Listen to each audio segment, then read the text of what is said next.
Hello there, today we are taking a look at not one, not two, but three different Clue Escape games. I've been curious to try these for a while, so when I saw them at a thrift store, I snapped them up. This review is going to be spoiler free, of course, so no worries if you have not played them or if you're still planning to. In addition to my thoughts, I'll try and sprinkle in a few comparisons to other escape room games that I've played. First up, we have Treachery at Tudor Mansion. This, of course, follows the same basic premise as the Clue board game in that someone has died and you need to figure out who done it, with what, and in which room. The plot is actually fairly similar to the Clue movie in that it involves blackmail and other shenanigans. One thing I liked about this series is that the board is modular and it expands as you explore the different locations. You get to move your pawn around, and it's a tactile nature that I have not seen in other escape room games. So I liked that. In Robbery at the Museum, you are trying to figure out who stole the artifact and where they stashed it. It feels a little bit Oceans-esque, so that's kind of fun for the plot.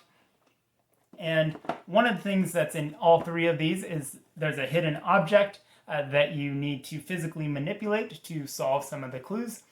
And that's fun. This is definitely the largest of the hidden objects. And I think that younger audiences will definitely enjoy using those manipulatives to solve different puzzles. In the final scenario, the World's Fair, you are trying to figure out who sabotaged this science experiment on this fancy island that feels a little Glass Onion-esque in its plot.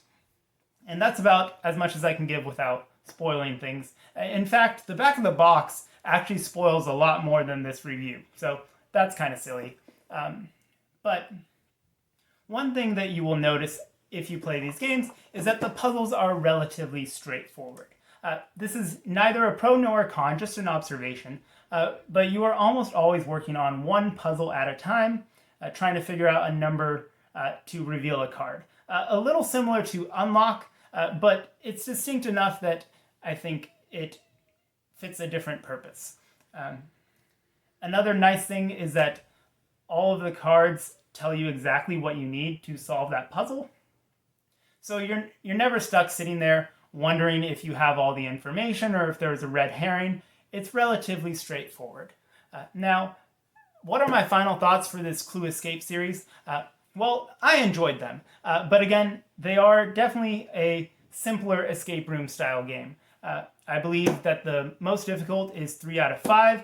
They have not made any 5 out of 5 scenarios as of this recording.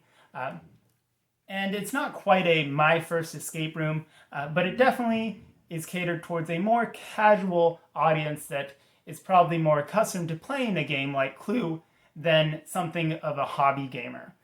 So in that context, I think that these are successful for what they are trying to do. I enjoyed the stories. They're silly, they're fun, they do involve death and murder. So be aware of that, obviously. You're playing a Clue game, for crying out loud. But if you did play these games, I'm curious to know what your thoughts are. Go ahead and leave a comment. Try and avoid spoilers if you can. Like the video if you had a good time, and consider subscribing. I'll see you next time on Board Games, Bricks, and Hobbies. Take care.